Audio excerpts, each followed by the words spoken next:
Voilà, bonsoir à tous, Erev Tov des Koulam. Baruch Hashem, on sort du Seder de Toubi Shvat. On a sanctifié la terre d'Israël et ses fruits. Voilà, donc Bezrat Hashem, on va parler d'un sujet très particulier ce soir, lié à la paracha, Béchalach. Et on va essayer à la fin d'amener une petite touche par rapport à Toubi Shvat et voir le lien qu'il y a entre les deux. Parce que comme on sait, une paracha qui tombe en même temps qu'une fête, elle a toujours un lien. Donc on est sorti d'Égypte, Baruch Hashem. On a eu le miracle de l'ouverture de la mer Rouge. On a fait la Shira, on a chanté la chanson Az Yashir Moshe Ovnei Israël et Ashira Azot l'Adonai. Et donc on arrive dans le Sheviaï, la dernière partie, la 7e partie de la paracha. Et c'est écrit comme ça.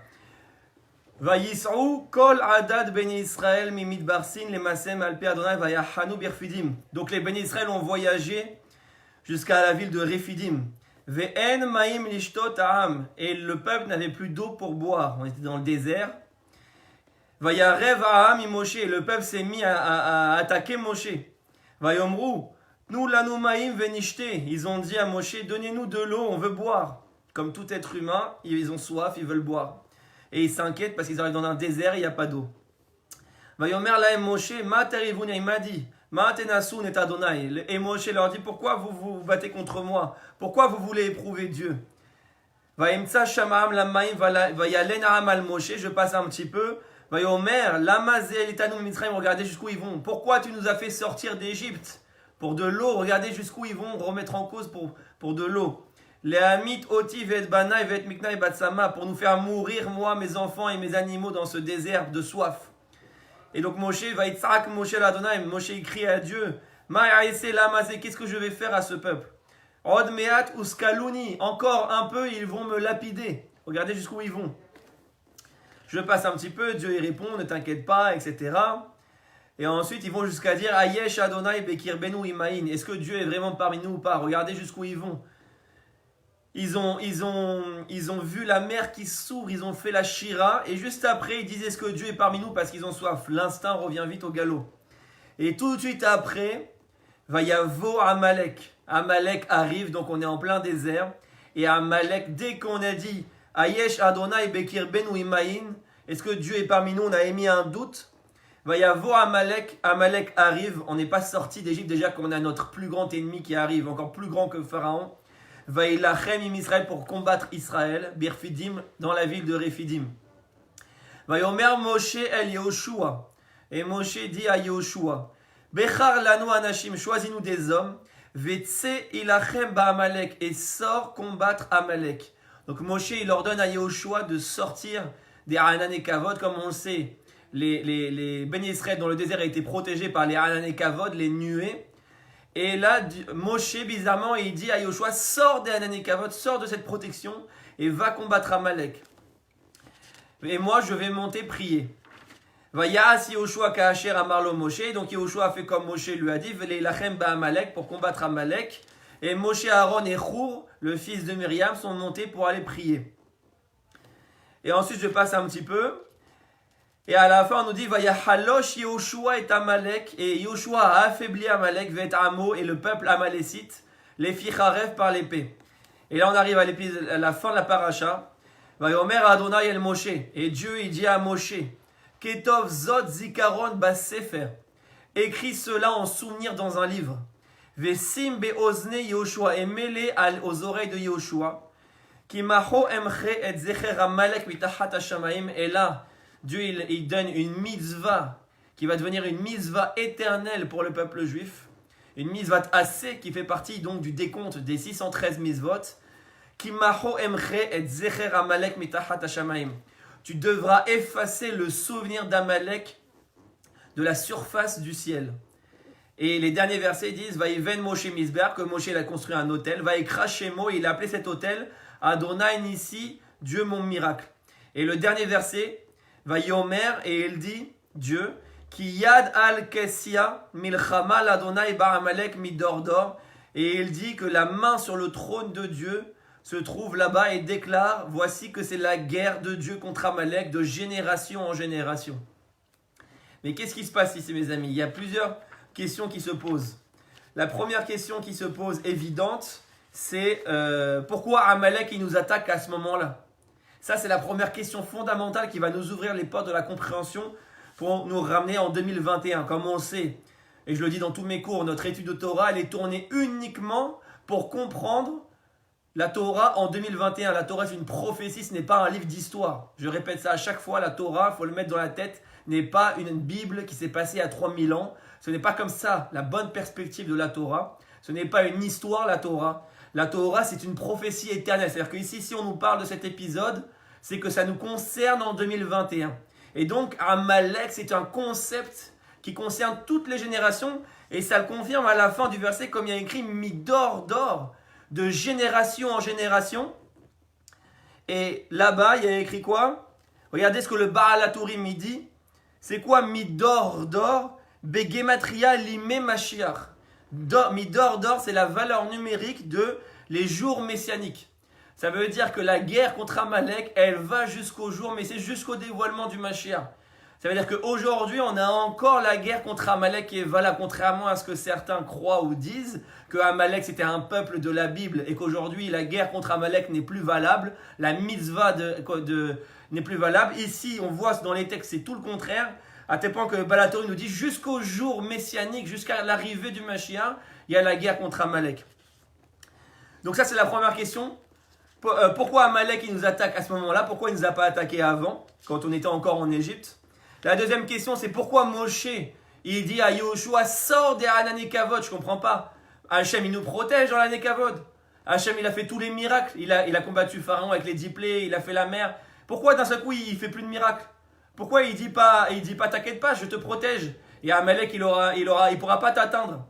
Non, il dit à Yoshua, sors d'Hanekavod, Kilou, va faire la guerre par l'épée. Et je comprends pas, moi, Dieu, il peut combattre comme il l'a fait, il peut faire un miracle comme il a fait avec Pharaon. Pourquoi Amalek, il faut le combattre différemment? Ça, c'est la deuxième question fondamentale. Maintenant, on va lire le Rashi, donc, qui est sur le dernier verset, qui dit comme ça, Ki yad al-Kessia. Rashi remarque, et tous les commentateurs, bien sûr, avec lui, remarquent qu'il y a deux anomalies dans cette expression. Quand il y a écrit Ki yad al-Kessia, c'est-à-dire, il y a de la main al-Kessia sur le trône de Dieu. Maintenant, tous les commentateurs nous disent un trône en hébreu, une chaise, ça se dit kissé. C'est-à-dire que ça s'écrit Kaf, Samer, Aleph. Or, dans le verset, il y a écrit Kes. Il y a écrit juste Kaf, Samer. Il n'y a plus le Aleph. Ça ne veut rien dire en hébreu Kes. Il manque le Aleph. Et donc, pareil pour le nom d'après Ya. C'est quoi Ya? On n'a jamais entendu que Dieu, il avait un nom Ya, Yudke. On connaît Yudke, Vavke, mais on ne connaît pas Yudke. Et donc, qu'est-ce qu'il nous dit Rashi? Yado shel Akadosh Baruchu Urma lishabba bekiso. La main de Dieu, elle a juré sur son trône. Liot lo milchama ve'eba ba'amalek olamit. D'avoir une guerre éternelle et pour toujours contre Amalek. Uma ou kes velo ne'emar kissé. Et pourquoi il y a écrit kes et pas kissé avec le Aleph? Kes, ça veut rien dire en hébreu, il y a une faute d'orthographe. Ve'af Hashem niklak lechetzo. Et même le nom divin, il a été coupé en deux. Puisque Ya, ça n'existe pas. Quand on dit Alléluia. Quand on dit Alléluia, la fameuse expression, ça n'existe pas en vérité Ya. C'est qui Ya? On n'a jamais vu que Dieu s'appelait Ya. Donc on voit qu'il y a le nom, il a été coupé en deux. De bas, c'est Yud, He, Vav, He. Et maintenant, c'est Yud, He. C'est-à-dire que le Vav et le He ont disparu. Donc il y a le Aleph du Kissé qui a disparu. Et le Vav, He du Ya qui a disparu. Nishba Akadosh Baruchu, Dieu il a juré. Chez En Shemo Shalem. Ve'en Kiso Shalem. Ad Sheimche Shemo Shel Amalek Kulo. Que le nom de Dieu ne peut pas être complet. Il ne peut pas être Yudke Vavke entièrement. Ve'en Kiso Shalem. Et son trône ne peut pas être complet Shalem. Ad Sheimche Shemo Shel Amalek Kulo. Jusqu'à que le nom d'Amalek ait été effacé entièrement. Ou et lorsque son nom sera effacé à Amalek, Yiyé Hashem Shalem Ve'akise Shalem, alors seulement le nom de Dieu sera Shalem et le trône de Dieu sera Shalem. Voilà, donc on voit ici que qu'est-ce qu'il a fait finalement à Amalek? Il a réussi à toucher ce qu'on appelle le trône divin, il a pris une partie du trône divin et une partie du non divin. Donc imaginez jusqu'où il a réussi à aller, jusqu'où il a réussi à toucher. Et donc tout l'essentiel du combat contre Amalek, il n'est pas juste on va combattre Amalek juste pour tuer des gens ou juste pour se débarrasser de nos ennemis, pour être tranquille, pour être en sécurité, pour pas avoir personne qui nous tue. Non, la guerre contre Amalek, c'est une guerre idéologique. À tel point que Dieu il a dit mon trône et mon nom ne sont pas pleins tant qu'on n'a pas tué Amalek. Donc c'est une guerre idéologique, c'est-à-dire qu'elle est en permanence quel que soit le contexte. Même si on est au top, même si personne nous tue, même si personne nous attaque, même si on est en situation parfaite, même si on a de quoi manger, on a une parnasse, on a tout ce qu'il faut, on est tranquille, et bien si tu vois un Amalécite passer, tu as une misva de le tuer, même si tu n'as rien fait. Tu as une misva de le tuer. Timchet Zecher Amalek. C'est une guerre idéologique. Maintenant, on va essayer de comprendre, ça veut dire quoi que Amalek, il a touché plus profondément. C'est quoi que Amalek, il a réussi à toucher, à couper le nom de Dieu en deux. À tel point qu'avant chaque prière, avant chaque mitzvah, on dit quoi? On dit une phrase très connue, Alpi Kabbalah, selon la Kabbalah, on dit les Shem Yehud Kudsha Brichu Shrinte, Bitrilou Chimu ou Chimu Trilou, les Yahada Otiot Yud He, Veotiot Vav He.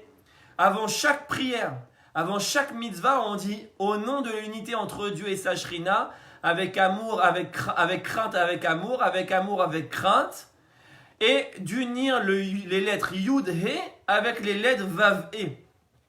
Donc on voit que tout le judaïsme, toute la Torah, toutes nos activités sont tournées autour de cette notion que le Yud He et le Vav He se sont séparés à cause de l'activité d'Amalek, à cause de l'action d'Amalek, et donc tout le but du judaïsme il est centré autour du combat contre Amalek finalement, pour ramener et réunir les lettres Yudke et Vavke, et réunir le nom divin. On le voit même cette allusion dans le Kaddish, quand on dit la fameuse phrase, au tout début du Kaddish, Itgadal ve'Itkadash shemeh Rabba. Ça veut dire quoi la première phrase du Kaddish quand on dit Itgadal ve'Itkadash shemeh Rabba? Ça veut dire Itgadal, ça veut dire quoi? Il va grandir, ve'Itkadash, et il va se sanctifier, shemeh, le nom, Rabba, beaucoup. Et shemeh, ça s'écrit en Shem, Shin Mem, Yud He. C'est-à-dire le Shem Yud He, le Shem Ya.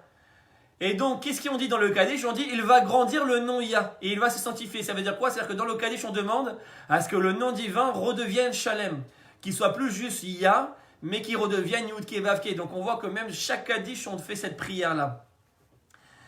Maintenant, plus concrètement, ça veut dire quoi? Que il a attaqué le Vavhe. Comme on le sait, et on l'a déjà dit dans plusieurs cours, le nom divin Yudke Vavke, c'est l'échelle des sphirotes. L'échelle des sphirotes. Dans le nom divin, on retrouve ce qu'on appelle les 10 sphirotes.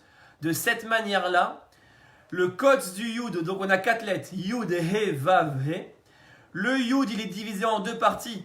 Il y a ce qu'on appelle le Kotz du Yud et le Gouf du Yud, donc la pointe du Yud et le corps du Yud. La pointe du Yud fait allusion au Keter, première sphira, qui est tout en haut. Le Gouf du Yud, le corps du Yud fait allusion à la Chorma, deuxième sphira.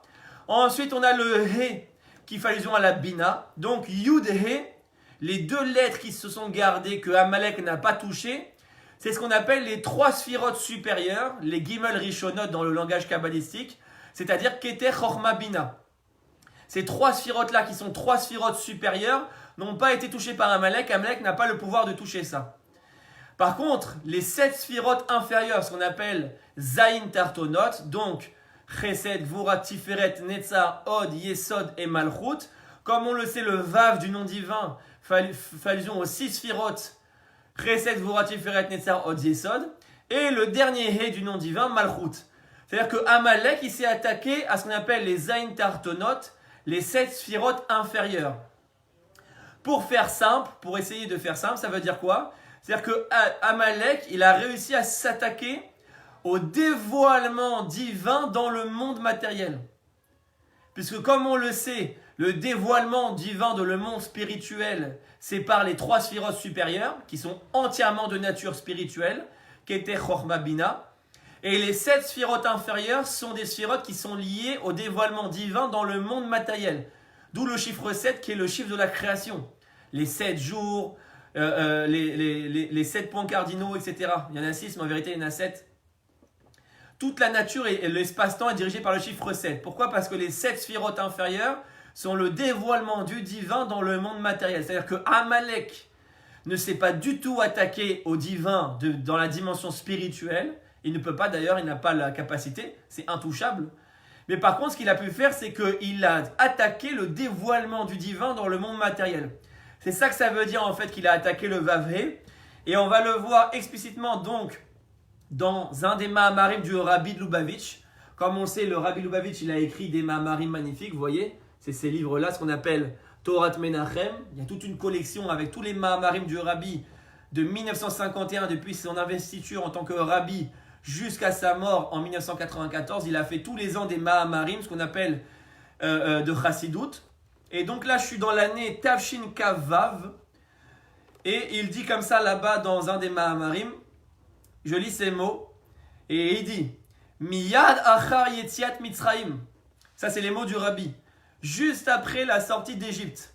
Vekriyat Yamsouf. Et l'ouverture de la mer Rouge. Aya milchemet Amalek. Est arrivée la guerre contre Amalek. Ve'ainyan Bézé. Et quel est le Inyan ici? Chez Kozman, chez Shem Avaye d'Iraëla Aya Be'aelem. Tout le temps que le nom divin Yud Kevavke, il était en haut, il était voilé. Lo Aya Erpat Loklal. Amalek, il s'en foutait.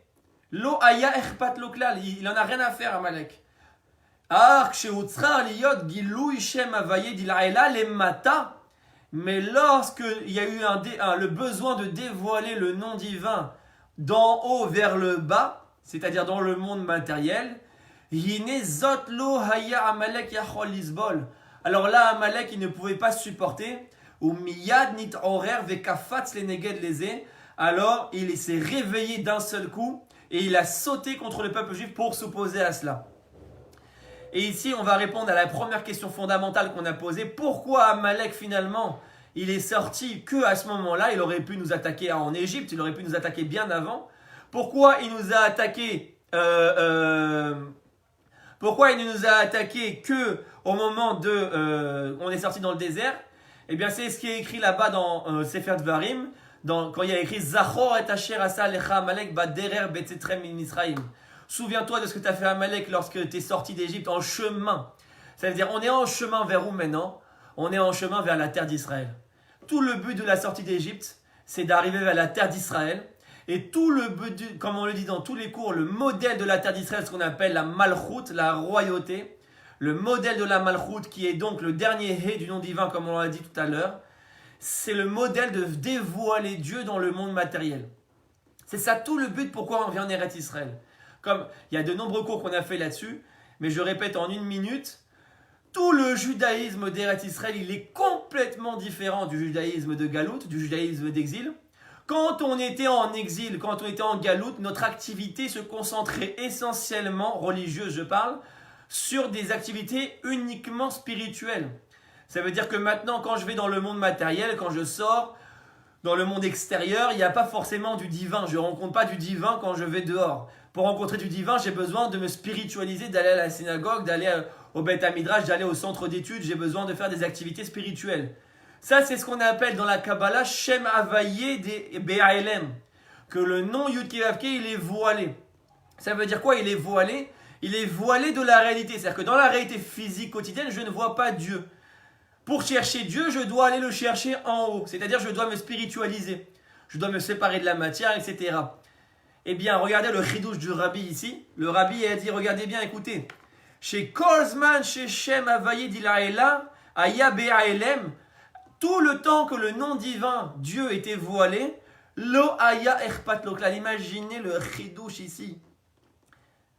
Toutes nos activités spirituelles, c'est énorme, j'ai peur même de le dire tellement c'est énorme. Toutes les activités spirituelles qu'on a depuis 2000 ans, qui sont menées même par les plus grandes sadikim, ça ne dérange pas Amalek. Il s'en fout. C'est ce qu'il dit ici le Rabbi. Lo Aya Erpat Loklal. Amalek s'en fout, même si tu as le Rabbi Lubavitch à New York, même si tu as Baba Saleh au Maroc, même si tu as Rashi en France, même si tu as Rambam, même si tu as Même si tu as tous les juifs de Galout qui prient, qui deviennent tous des tzadikim, ça ne dérange pas Amalek. On n'a pas encore dérangé Amalek. Et c'est la réponse à la question à laquelle pourquoi Amalek il n'était pas venu nous attaquer avant? Parce qu'il s'en foutait. On ne le dérangeait pas tant qu'on était en Égypte. Même si on avait des grands tzadikim, comme on sait, la tribu de Lévi qui n'était pas en esclavage et qui étudiait, qui priait toute la journée, qui étaient des géants. Et on avait Moshe, on avait Amram, le père de Moshe. Amalek n'est pas venu nous attaquer. Pourquoi? Parce que tant qu'on est en Égypte, même si on est le top de la Gdoucha, on n'a pas dérangé Amalek. Pourquoi? Parce qu'en fait, Amalek s'oppose à ce qu'on appelle la notion de Malchut, la notion de royauté. C'est-à-dire quoi? C'est-à-dire que maintenant, Amalek, comme ici il dit le rabbi,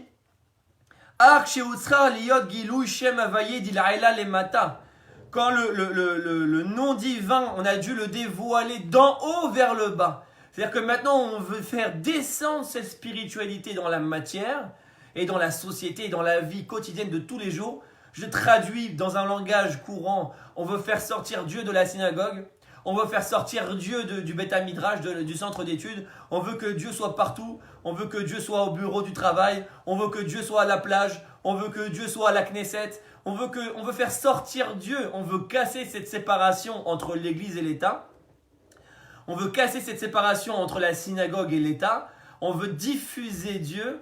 Alors là, Amalek il sort, boum, direct, va y avoir Amalek.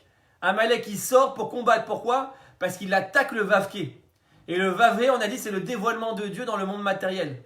Ça veut dire que tu peux avoir tous les plus grands rabbanim qui prient à la synagogue, on n'a pas encore dérangé Amalek. Par contre, s'il y a un juif, même un tout petit juif, qui va à la synagogue et qu'il sort de la synagogue et qu'il importe Dieu dans son travail par exemple, ou qu'il importe Dieu en politique, ou qu'il importe Dieu n'importe où, alors là ça dérange Amalek. Quand on va à la synagogue, souvent, on arrive, je vois beaucoup de juifs le faire, ils arrivent, ils mettent leur kippa. Bon, c'est normal, on arrive à la synagogue, on met sa kippa. Mais en vérité, ce n'est pas là l'essence de la mitzvah. En vérité, on s'en fout que tu portes la kippa à la synagogue. C'est une manière de parler, bien évidemment. Le plus important, c'est que quand tu vas sortir de la synagogue, tu vas la garder sur ta tête. Pour montrer que même dehors, tu diffuses la parole divine. Même dehors, tu as un représentant du divin. Surtout dehors en vérité. Vous voulez que je vous dise plus fort?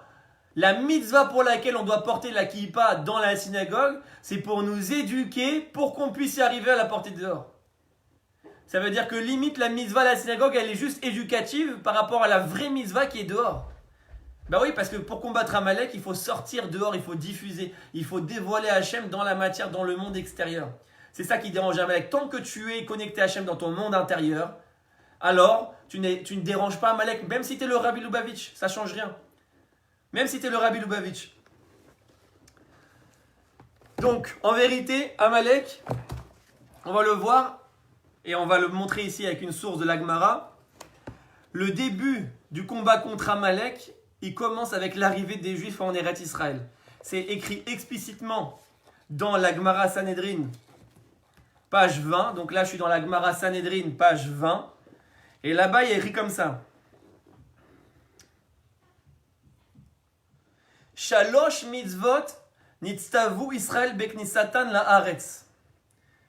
Le peuple juif, lorsqu'il arrive en Eretz Israël, pour reconstruire sa terre, il y a 3 mitzvot particulières qui lui sont incombées quand il arrive en terre d'Israël. Qu'il n'y avait pas avant et que maintenant, dès qu'il arrive, il y a. C'est quoi ces 3 mitzvot?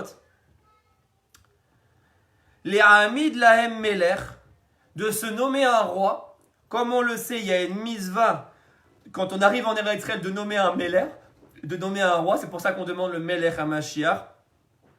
Parce qu'il y a une mitzvah d'avoir un roi, comme c'est écrit dans un verset dans la Torah. Som tasim alecha melech, vous mettrez sur vous un roi. La deuxième mitzvah, c'est les akrit zaro shel Amalek, de détruire la descendance d'Amalek. Troisième mitzvah, livnot lahem bet abechira, de construire le Bet Amikdash. Donc il y a 3 mitzvahs qui sont particulières quand on arrive en Eretz Israël. Première mitzvah, on doit se nommer un roi, un melech. Deuxième mitzvah, on doit détruire Amalek. Et troisième mitzvah, on doit reconstruire le Bet Amikdash.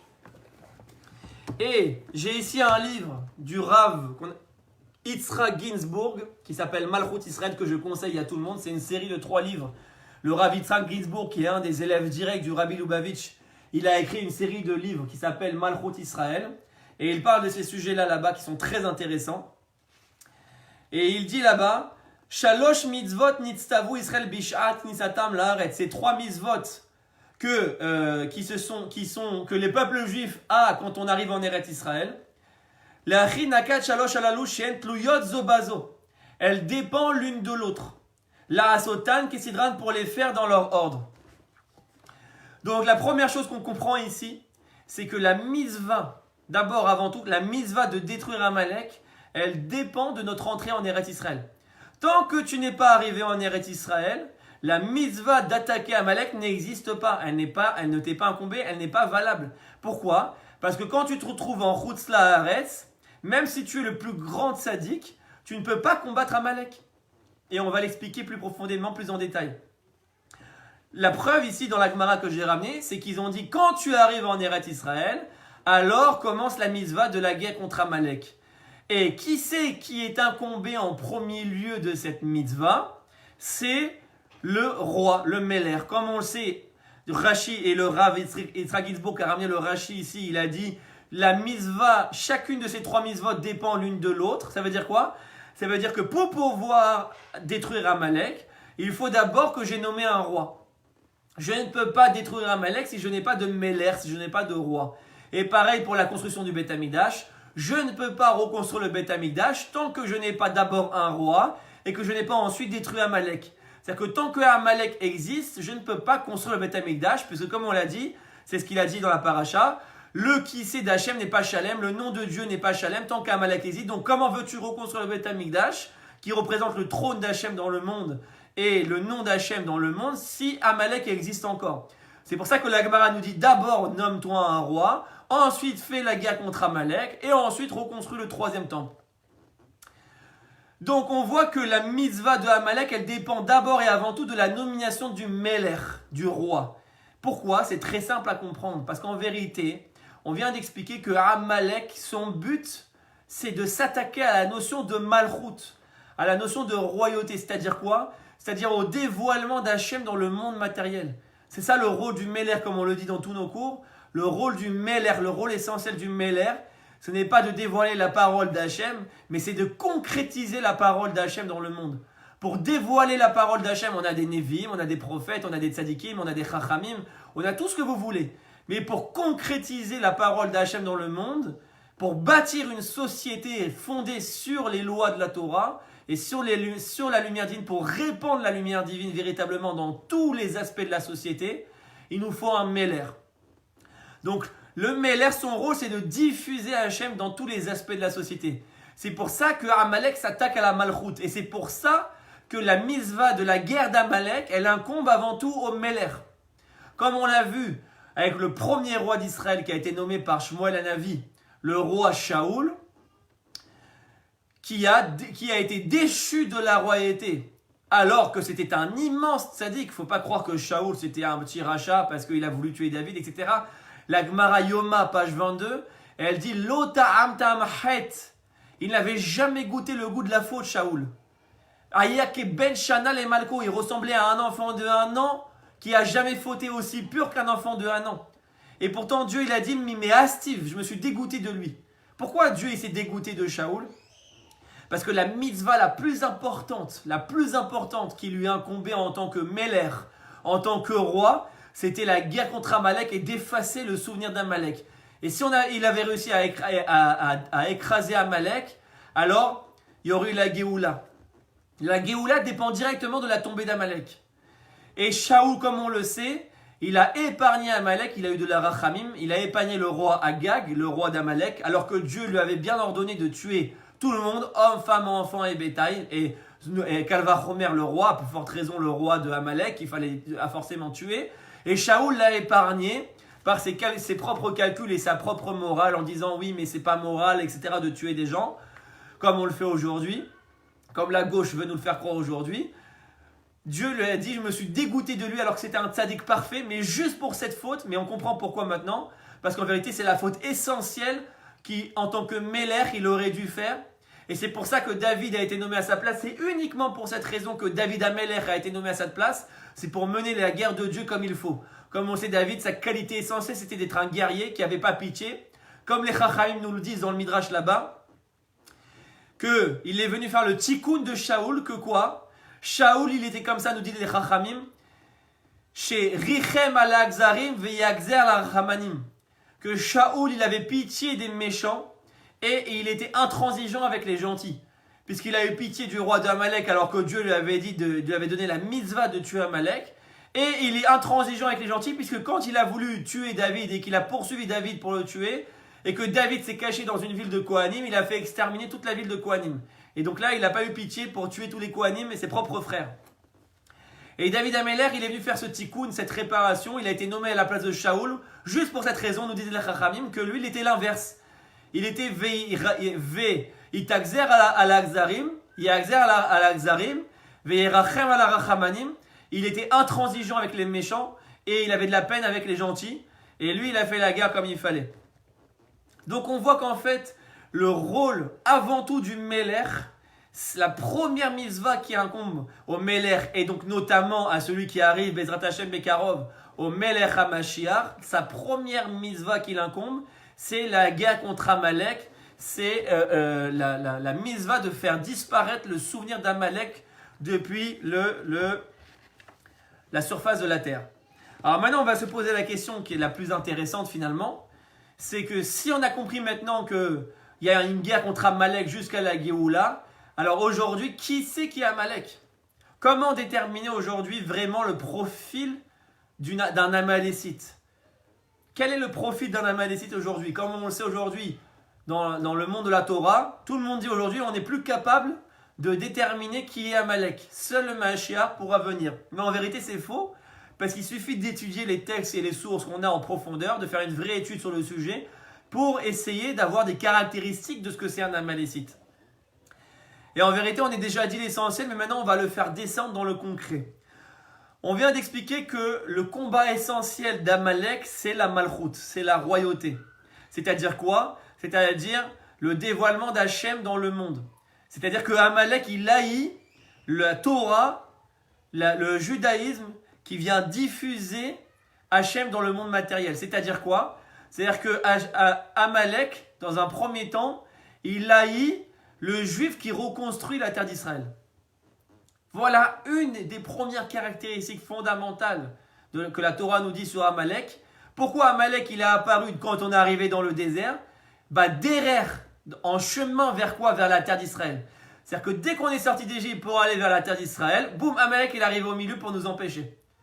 Ça veut dire que la première caractéristique d'Amalek, c'est d'empêcher l'installation du peuple juif sur sa terre. Ça, c'est être amalécite. C'est-à-dire quoi? Traduit dans les mots modernes, dans les mots actuels. Amalek, c'est celui qui est antisioniste. Voilà ce que c'est Amalek. Amalek, c'est celui qui s'oppose au sionisme. C'est-à-dire quoi? Au retour du peuple juif sur sa terre et à la reconstruction de l'État d'Israël et au retour à la liberté et à l'indépendance nationale du peuple juif. Voilà ce que c'est un amalécite. Je vais aller encore plus loin dans ce que je dis. Et là, on va essayer d'amener encore des preuves. C'est qu'en vérité, Amalek n'est même pas antisémite. Je m'explique. Aujourd'hui, on a souvent tendance à confondre les deux. On se dit aujourd'hui dans tous les discours, même en France et discours de rabbinim, etc., on dit l'antisionisme est la nouvelle forme d'antisémitisme. Mais en vérité, c'est totalement faux, mes amis. Je peux être antisioniste sans être antisémite, c'est vrai. Regardez l'Iran, par exemple. En Iran, il faut savoir qu'il y a une communauté de juifs florissante. Il y a plus de 20 000 juifs qui habitent en Iran et qui ont une communauté florissante avec des synagogues et des minyanim. Il y a 20 000 juifs en Iran. Et pourtant, l'Iran, c'est le pays ennemi de l'État d'Israël, farouche, qui appelle tous les jours à la destruction de l'État d'Israël et au projet sioniste. À tel point que j'ai vu un tweet récemment d'un des grands dirigeants iraniens qui a appelé les juifs à combattre l'État d'Israël. Et ils utilisent les mouvements juifs antisionistes pour se justifier, comme les Neturei Karta. Regardez le Chilul Hashem qu'ils font ces gens-là. Parce qu'ils donnent des arguments à nos ennemis. les Neturei Karta, les Satmar et tous ces mouvements antisionistes aujourd'hui qui prônent encore de rester en galoute et qui sont même antisionistes, qui vont serrer la main de nos ennemis, et bien les Iraniens eux-mêmes utilisent ça. Ils disent regardez, les vrais juifs, eux, ils sont aussi contre le sionisme. Nous, on n'a rien contre les juifs. Nous, on est antisionistes. En vérité, mes amis, ça, c'est le profil typique et parfait de ce que c'est Amalek tel que la Torah nous le décrit. Pourquoi ? Parce que Amalek n'est pas antisémite. Parce que si Amalek était antisémite, il nous aurait attaqué dès l'Égypte. Parce que c'est quoi être antisémite ? Être antisémite, c'est haïr le juif en tant que juif. C'est-à-dire c'est du racisme. C'est-à-dire c'est du racisme comme un autre. Je haïs les Noirs, je haïs les Juifs, je haïs les Éthiopiens, je haïs les Chinois, je haïs n'importe quel racisme. D'où vient le racisme ? Le racisme, c'est l'ignorance, c'est la bêtise en vérité. J'aime pas l'autre, j'aime pas la différence parce que je suis bête et ignorant. Mais ça, c'est tous les racismes. Qui est raciste dans la Torah ? C'est Esav. Esav, il a écrit « Alacha sonet Yaakov ». Esav, il y a une halacha les Dorot, il y a une loi dans la Torah qui dit que Esav, il haït Yaakov. Sans aucune raison, il est raciste, il est antisémite. C'est-à-dire que Esav est un personnage antisémite. C'est-à-dire qu'en tout temps et en tout lieu, il haït les Juifs et il veut combattre les Juifs. Ça ne dépend pas de leur venue en terre d'Israël, qu'on soit en Pologne, qu'on soit au Maroc, qu'on soit en France, qu'on soit aux États-Unis. Esav, il nous haït quoi qu'il arrive. Ça s'appelle l'antisémitisme. L'antisémitisme ne dépend pas d'un lieu. Mais ça, c'est pas Amalek, mes amis. Amalek, il aime les Juifs, au contraire. Amalek, il aime le Juif, mais le Juif de Galout. Amalek, il aime le Juif d'exil qui dit « Oh oui, mais on a un avenir en France, on a un avenir radieux en France, la République française, etc. nous a toujours donné tout. Nous, le peuple juif, nous sommes une communauté avec un avenir en France. » Et ça, Amalek, il adore. Mais c'est magnifique pour Amalek, il se régale avec ça. Amalek, il se dit, oh là là, les petits juifs, ils vont rester en diaspora toute leur vie. Merci mes rabbanim. Merci ces rabbanim qui servent le projet d'Amalek plutôt que le projet de Dieu. Ils ne se rendent pas compte qu'ils sont en train de servir Amalek. Parce qu'Amalek, tant qu'on était en Égypte, il kiffait, on ne le dérangeait pas. Par contre, dès qu'on est sorti d'Égypte pour arriver en terre d'Israël et reconstruire la Malchoute, là, il n'a pas supporté, tout de suite, il nous a attaqués. Dès qu'on arrive sur notre terre d'Israël, on reconstruit le sionisme. Alors là, tout de suite, il sort pour nous attaquer. Et je vais aller très loin pour essayer de vous faire comprendre cette idée-là qui est très profonde. C'est qu'en vérité, aujourd'hui, regardez, on a, selon la Torah, nous dit deux types de personnages. Esav et Amalek. Esav, c'est l'antisémitisme. Et Amalek, c'est l'antisionisme. Vous savez que Hitler, et Marshemo Veziro, au début, quand il a écrit Mein Kampf dans les années 20, il ne voulait pas exterminer le peuple juif. Il a écrit dans Mein Kampf qu'il voulait chasser le peuple juif d'Europe, et d'Allemagne et d'Europe. Où est-ce qu'il voulait les chasser ? N'importe où, qu'ils dégagent d'Europe. Comme ça, il écrit dans Mein Kampf. Et qu'est-ce qu'il s'est dit ? Il s'est dit, je vais les envoyer en Palestine, en Eretz Israël, là où il y avait le mandat britannique. Et donc il a signé, très peu le savent, mais Hitler et le régime nazi ont signé un accord de transfert, ce qu'on appelle Eskem Ha'avara, avec les dirigeants israéliens de l'époque, notamment Chaim Weizmann, qui était président du Yishuv juif à l'époque en Eretz Israël. Il a signé un accord avec les nazis, qui bien sûr a échoué par la suite, on va voir pourquoi. Mais à la base, ils avaient signé un accord pour faire transférer tous les juifs en Eretz Israël. Moi, je vous pose la question, si Hitler, il n'avait pas de problème à transférer les juifs en Eretz Israël, est-ce que Hitler, du coup, c'est Amalek ou pas ? Et là, maintenant, on va essayer de comprendre ce qui c'est le Amalek moderne. Selon la définition qu'on vient de donner, Hitler n'est pas Amalek. Contrairement à tous les discours, contrairement à tous les rabbanim ce qu'ils disent, contrairement à toutes les idées reçues où on dit que Hitler c'est Amalek, quand on étudie la Torah, on se rend compte que Hitler n'est pas Amalek. Pourquoi ? Parce que le juif en Eretz Israël ne le dérange pas, au contraire, il voulait les chasser, les envoyer en Eretz Israël. Qu'est-ce qu'il est à Hitler ? Hitler c'est l'antisémite foncier. Donc Hitler c'est qui ? C'est Esav. Hitler il a un profil esavique, c'est-à-dire qu'il haït le juif pour le juif. Mais il n'est pas Amalek. C'est un énorme chidouche que je vous dis ce soir, j'espère que vous allez le comprendre. La profondeur de ce chidouche. Vous allez dire, mais si Hitler c'est pas Amalek, alors c'est qui Amalek ? Eh bien, mes amis, comme Bibi Netanyahou l'a révélé en 2015, vous savez qui c'est qui a proposé, qui a pensé la solution finale? Eh bien, c'est le Moufti de Jérusalem. Évidemment, le grand dirigeant de la communauté arabe, le grand Moufti de Jérusalem, quand il a entendu que Hitler il a été prêt à signer des accords de transfert des populations juives d'Europe en Eretz Israël, il s'est levé, il a dit mais c'est pas possible. Si Hitler il envoie tous les juifs en Eretz Israël, ils vont construire un État et nous on est mort, la communauté arabe, on va disparaître. Donc il a été rencontré Hitler à Berlin, il a fait une visite officielle, le grand Moufti de Jérusalem à Berlin, comme on le sait, en 1942. Et il a été lui-même, comme Bibi Netanyahou lui-même l'a révélé en 2015, c'est le Moufti qui a proposé et qui a pensé la solution finale en partenariat avec Himmler, l'un des plus grands dirigeants nazis à côté d'Hitler. Et c'est le Moufti de Jérusalem qui a proposé ça à Himmler. Himmler, bien évidemment, il a tout de suite adhéré, il marchait mot.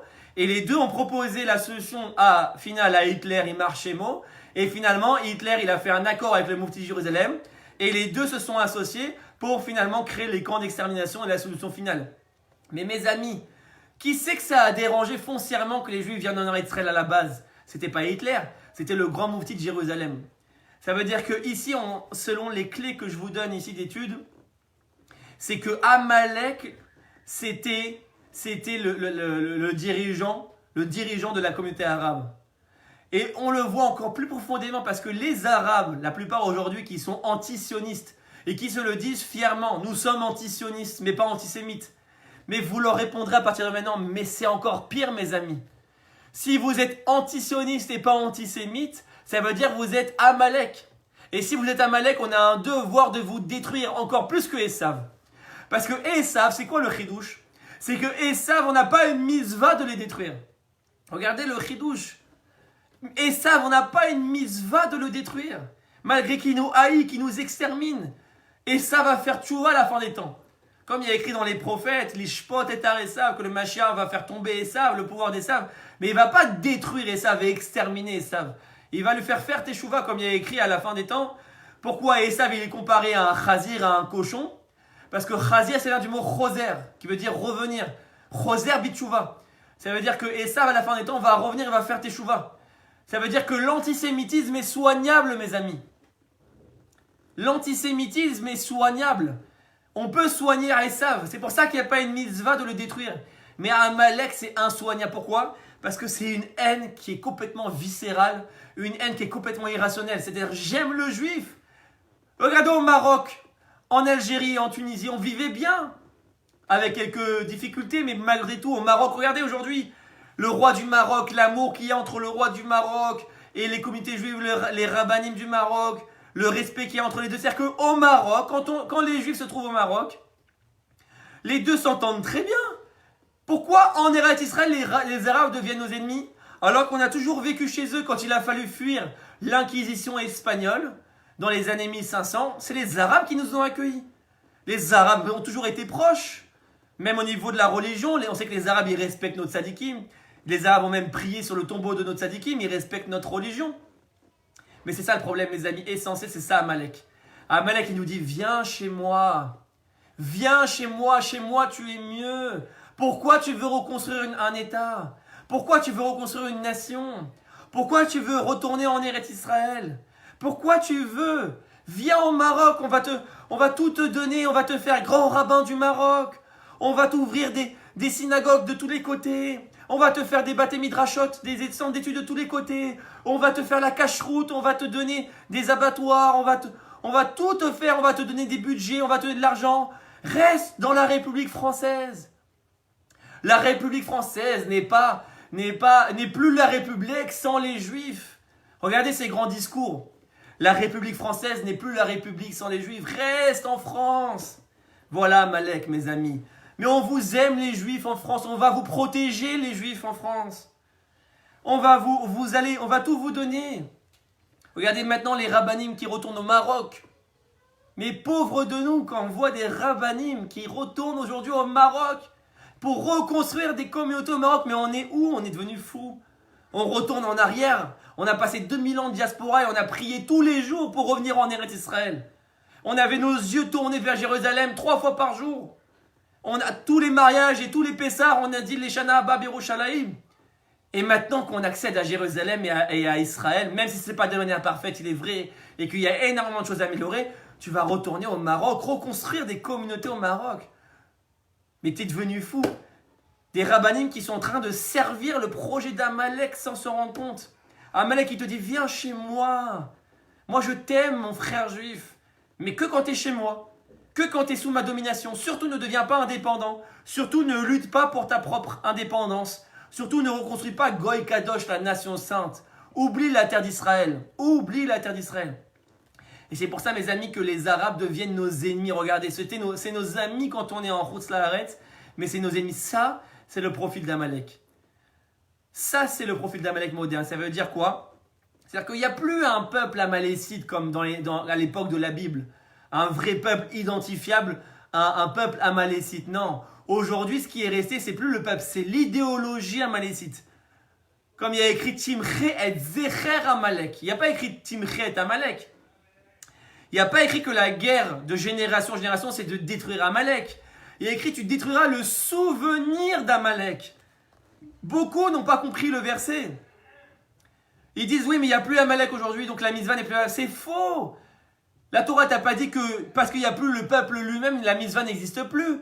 Elle t'a dit détruire le souvenir. Ça veut dire que toute trace d'idéologie amalécite doit être combattue et détruite. C'est ça la mitzvah que le Mashiach essentiellement va faire et que nous-mêmes on doit faire. C'est que Amalek, dès qu'on arrive en Eretz Israël, boum, il fait tout pour nous écarter. Donc l'idéologie amalécite, c'est celui qui n'est pas antisémite. Au contraire, il aime les juifs, mais qui est foncièrement antisioniste. Donc à partir d'aujourd'hui, mes amis, partout vous allez diffuser ça, vous allez dire, si quelqu'un vous dit, mais je suis antisioniste, je ne suis pas antisémite, vous lui direz, c'est pire, tu es encore plus mon ennemi. Toi, tu es la preuve que tu es Amalek, parce que Esav, il est antisémite, mais Amalek, il est antisioniste. Et regardez,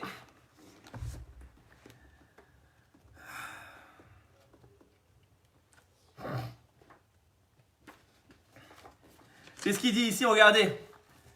Le Rav Yitzhak Ginsburg, dans son livre Malchut Israël, il dit comme ça, Milchemet Amalek, Shlemut Haaretz. Pourquoi on doit faire la guerre contre Amalek?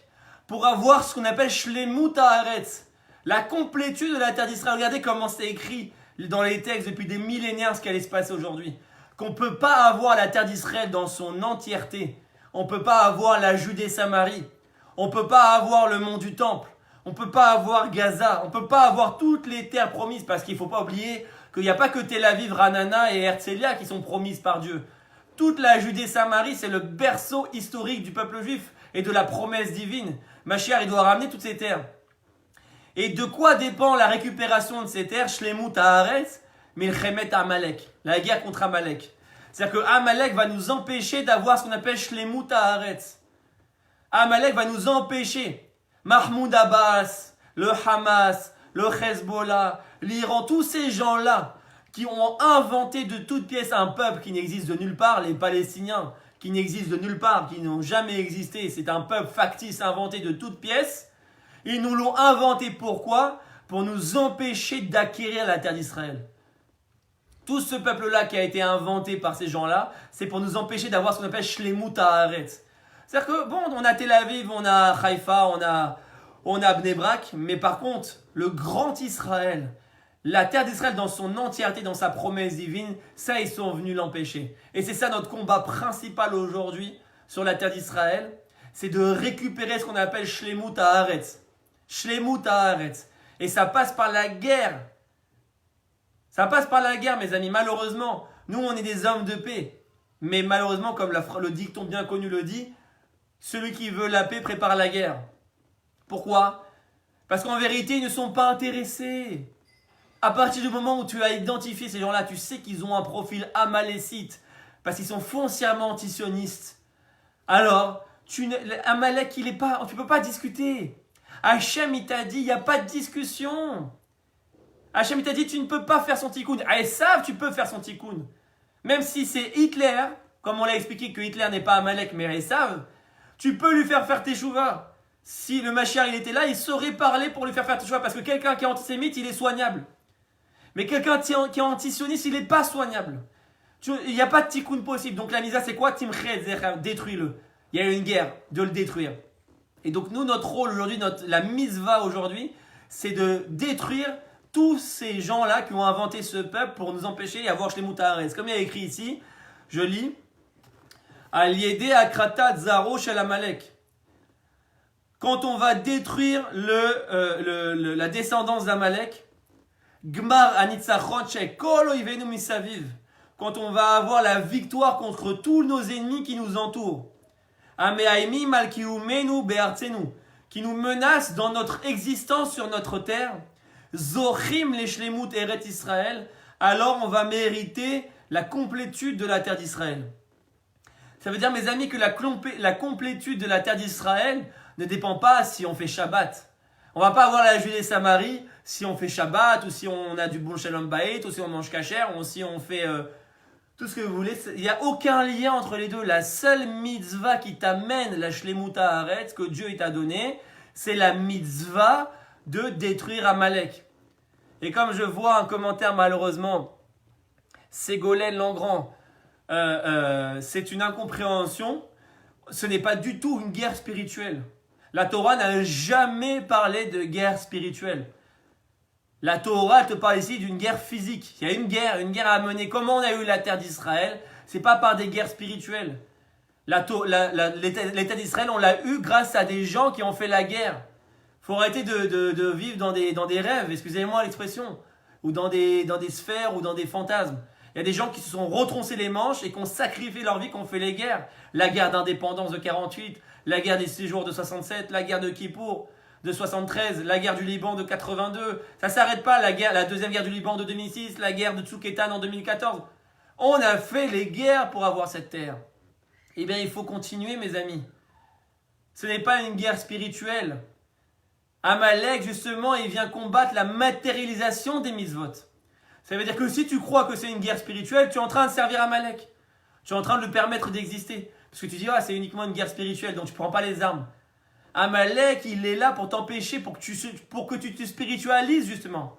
Pour que tu restes spirituel. C'est ça, Amalek. Donc je lis. Matzav shel menucha mitit. Alors, quand on méritera la Shlemut Haaretz, quand on méritera la complétude de la terre d'Israël, on aura une situation de repos éternel, de paix éternelle.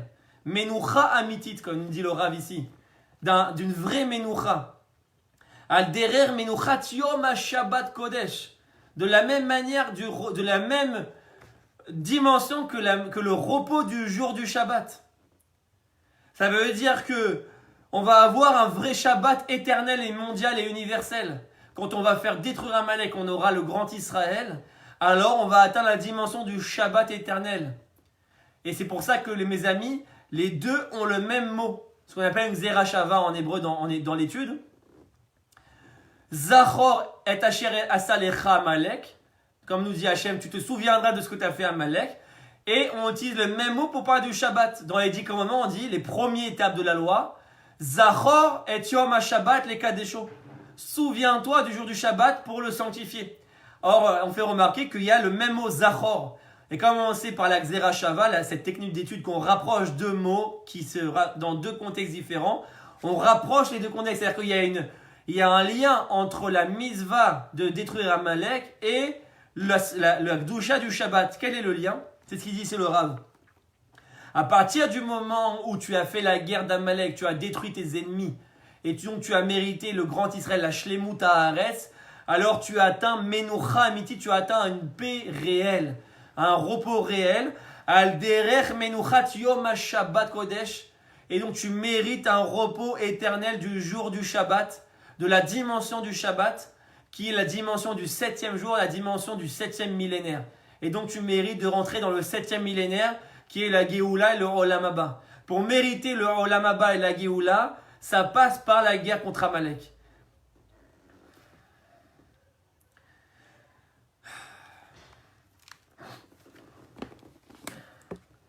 Donc mes amis, je résume. Aujourd'hui, il y a une mitzvah. Et ce n'est pas spirituel. Ce n'est pas... la Torah ne parle pas de choses spirituelles. Quand on dit qu'il y a une mitzvah de faire une guerre, c'est une guerre physique. Il y a une vraie guerre. Tu vois bien qu'il y a des ennemis. Tu vois bien qu'il y a le Hamas. Tu vois bien qu'il y a le Hezbollah. Tu vois bien qu'il y a l'Iran. Tu vois bien qu'il y a tous ces ennemis-là. Donc, la guerre, elle doit être faite.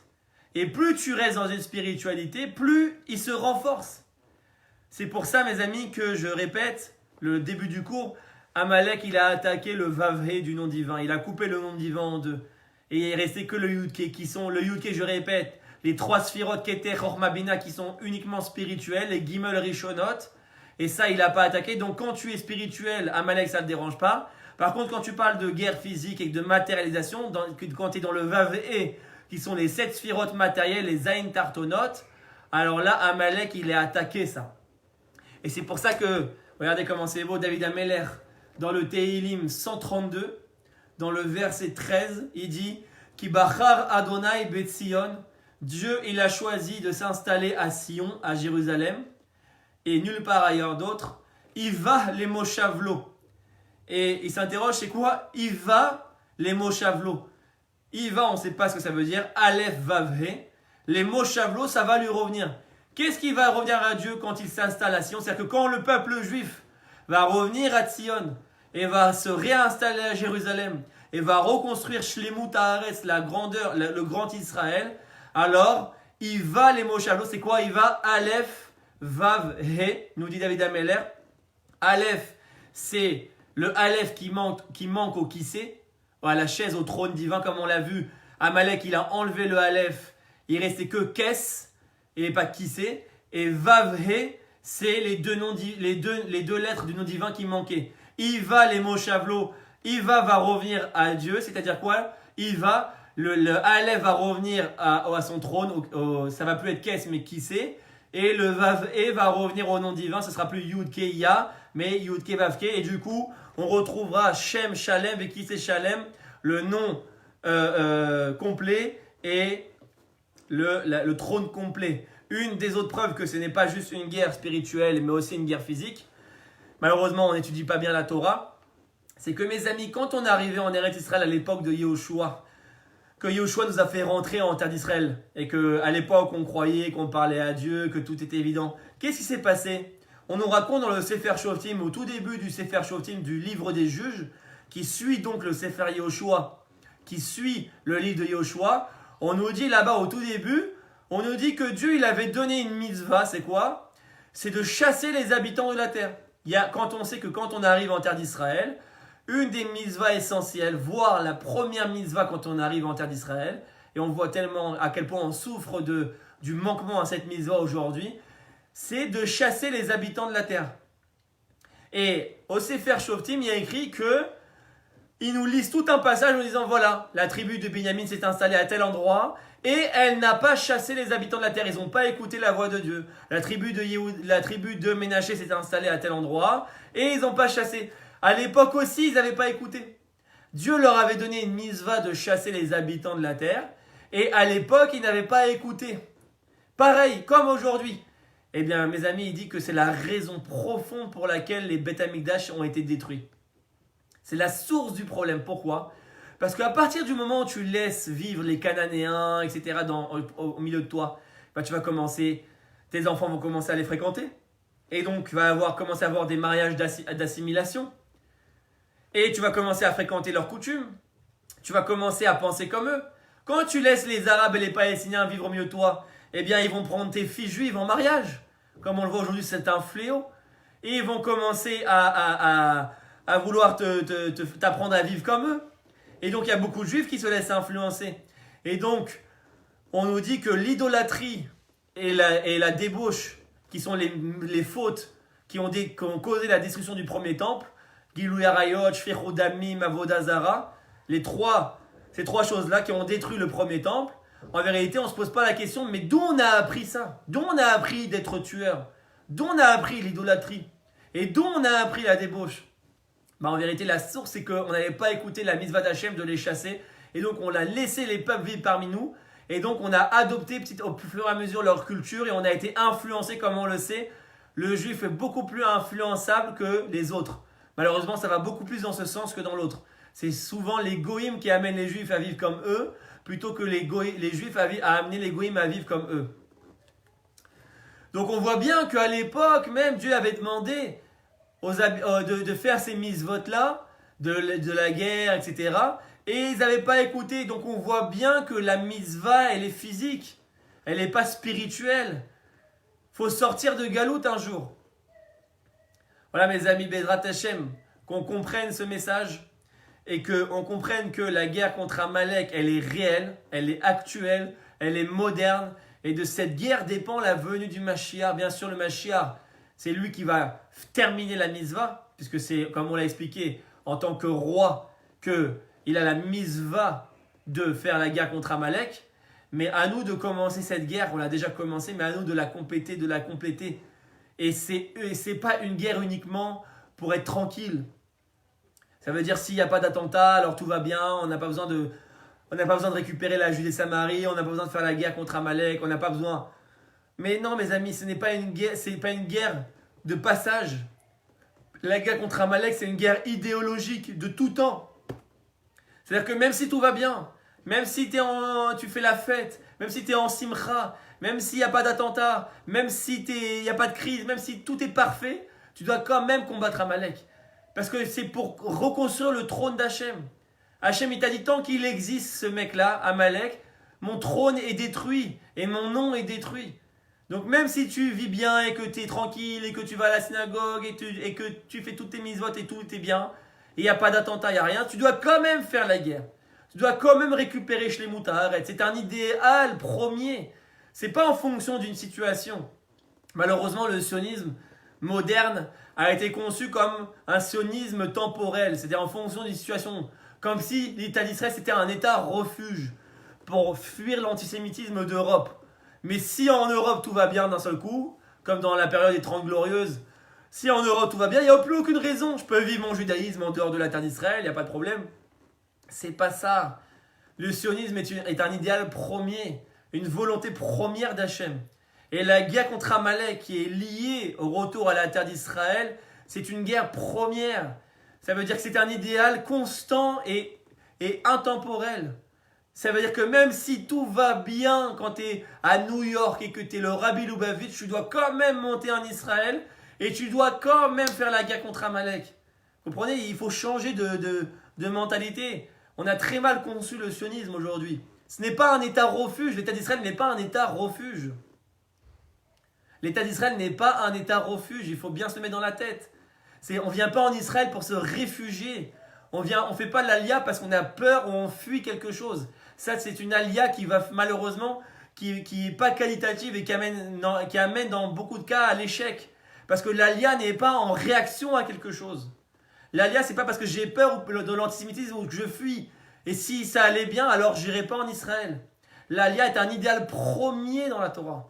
L'alia est un idéal premier pour chaque juif. C'est-à-dire que même si tout va bien, tu dois monter. Le sionisme est un idéal premier. Comprenez ça? Et donc pareil pour la guerre d'Amalek. La guerre contre Amalek est un idéal premier. Donc même si tout va bien, on doit quand même faire la guerre pour récupérer la Judée-Samarie, pour récupérer Gaza, pour récupérer le Harabaït, surtout le Harabaït et Bezrat Hashem, qu'on arrive à détruire le souvenir d'Amalek, du souvenir de la terre, pour amener une paix véritable dans le monde, une paix shabbatique véritable, pas une paix hypocrite, une paix factice comme aujourd'hui, une paix véritable pour nous, pour tous les peuples. Parce que nous, on a un projet de paix universelle. On doit combattre le mal. On doit combattre le mal. Nous, on combat le mal. Donc nous, notre but, c'est d'amener la paix dans le monde, mais une paix réelle. Ça veut dire que nous, on doit amener une paix universelle. Le Beth Amikdash, c'est un lieu de prière pour tous les peuples du monde. C'est un lieu de prière pour tous les peuples du monde. C'est-à-dire que nous, notre rôle, c'est de détruire le mal du monde. Donc on n'a pas le choix de passer par une bonne guerre pour arriver à déraciner le mal à sa racine. C'est le seul moyen d'amener la Géoula. C'est ce que va faire le Melech HaMashiach. Et c'est ce qu'on doit faire, en tout cas en attendant qu'il arrive au maximum, au plus haut niveau qu'on puisse le faire.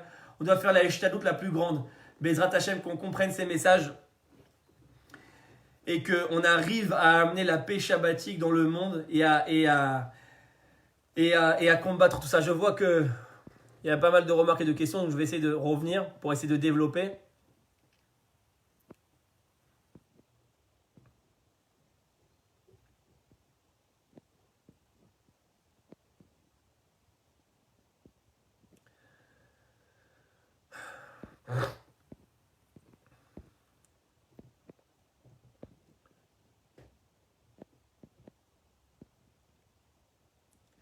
Donc,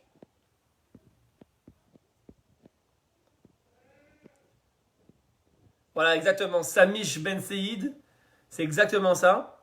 Rambam l'a prédit, Esav peut être convaincu, mais avec les Ishmaélites, c'est impossible. Exactement, Ishmaélites, ils ont un lien avec Amalek, comme on le sait, le Zohar nous l'a dit déjà, que la quatrième galoute de Edom, de Esav, qui fait allusion au Hé de la Malchut, le dernier Hé du nom divin.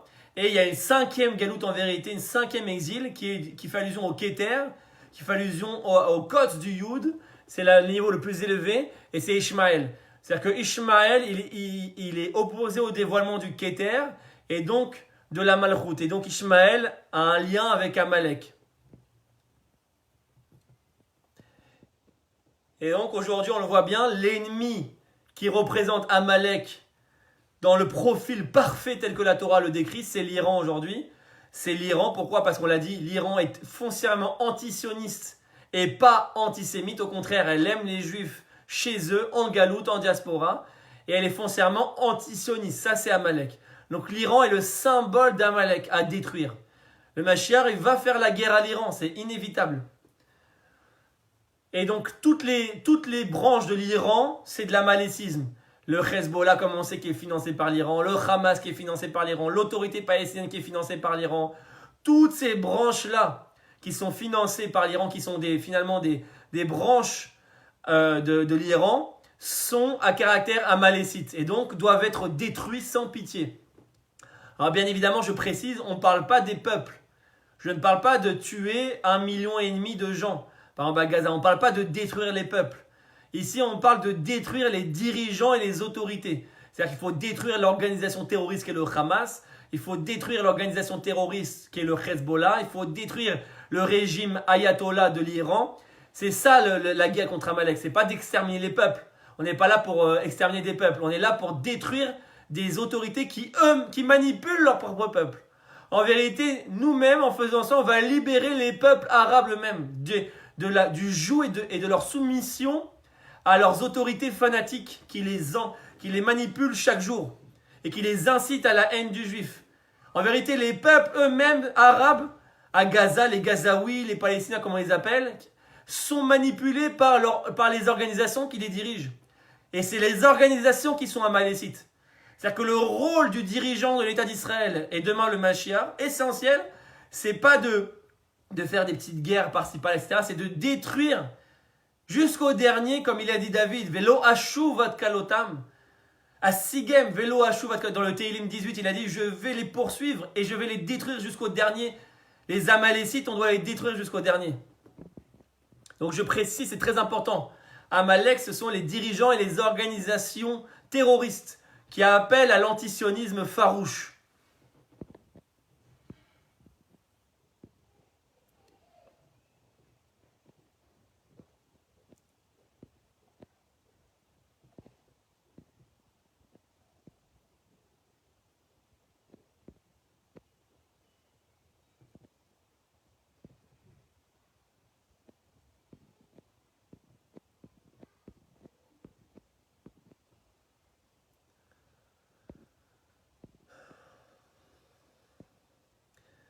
Donc c'est très important de répondre à la dernière question qu'on avait posée au départ. On avait dit pourquoi Moshe, il a dit à Yehoshua, Tse ve'ilachem be'amalek. Sors et va combattre Amalek. Sors et va combattre Amalek. Pourquoi il n'a pas dit de rester dans les Hanané Kavod? Puisque dans le désert, il y avait les nuées qui les protégeaient. Alors pourquoi Dieu n'a pas fait un miracle? Pourquoi contre Pharaon, il a fait des miracles et contre Amalek, il n'en a pas fait? Pourquoi?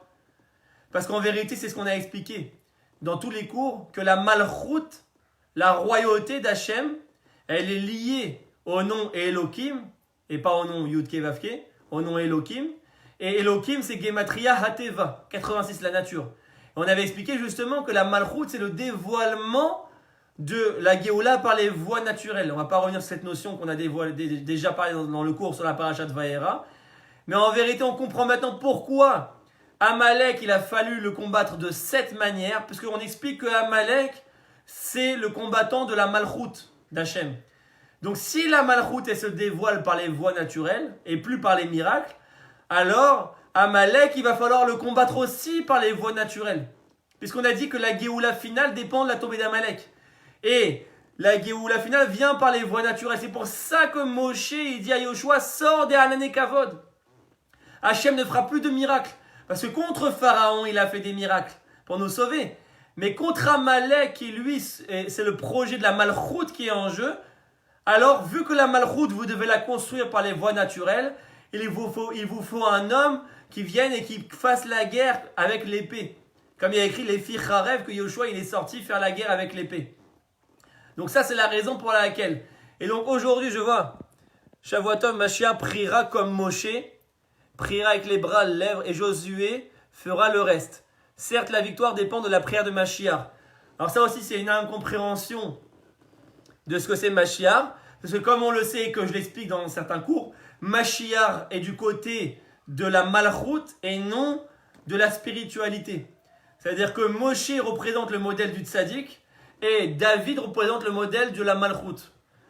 Avraham représente le modèle du tzaddik et Yehoshua représente le modèle de la Malchut.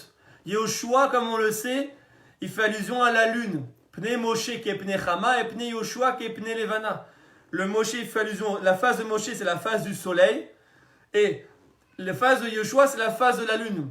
Pourquoi? Parce que la lune fait allusion à la Malchut, à la royauté. Donc en fait, Mashiach n'est pas un prieur. Bien sûr qu'il prie, comme le roi David, il priait, mais le Mashiach c'est un guerrier. Donc Mashiach, c'est pas celui qui prie et qui envoie les gens à la guerre. Le Mashiach, c'est le premier à mener la guerre. Mashiach, c'est un Yehoshua, c'est pas un Moshe. Le Mashiach, c'est un homme qui prend la direction des choses et qui mène les guerres pour amener la paix.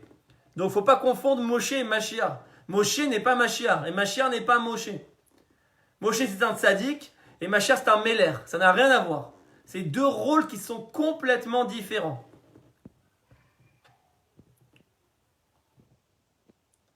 Menachem Berda, pourquoi Israël ne pratique pas ces lois de la Torah? Question énorme et la réponse est évidente. Malheureusement, je répète à chaque fois dans mes cours, on a aujourd'hui deux groupes, pour caricaturer, pour schématiser, on va dire. Deux groupes. On a le groupe des sionistes, mais fondé sur un sionisme laïque.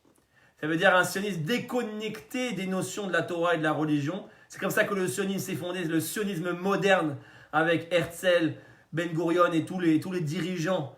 C'est un sionisme laïque déconnecté de la dimension de la Torah.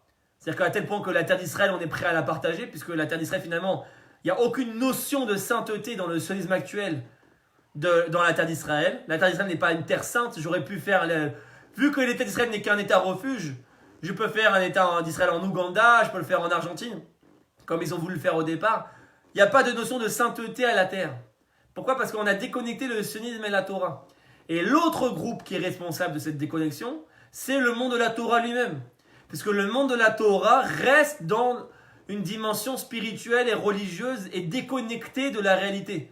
Comme on le voit, on nous fait croire tout le temps que non, mais c'est Hachem qui va faire la guerre, non, mais c'est Hachem qui va faire ci, non, mais c'est le Mashiach qui va faire, nous on n'a pas à faire la guerre, non, mais c'est Hachem qui s'occupe de tout, non, on a juste à prier, à étudier, non, on est spirituel. Le monde de la Torah s'est déconnecté de l'action matérielle. Quand par exemple on parle de Kitetse la Milchama, de la fameuse paracha qu'on dit tu sortiras en guerre, tous les divrei Torah des Rabbanim, c'est d'imager le pasouk. C'est-à-dire la guerre contre les Yetzerara, la guerre spirituelle, la guerre contre tes midot, la guerre contre trucs. Mais le pshat du verset, comme on sait, En mikra yotse midei pshuto, que le pshat il est valable dans tous les contextes, que la guerre elle est aussi physique. Mais ça on l'a oublié.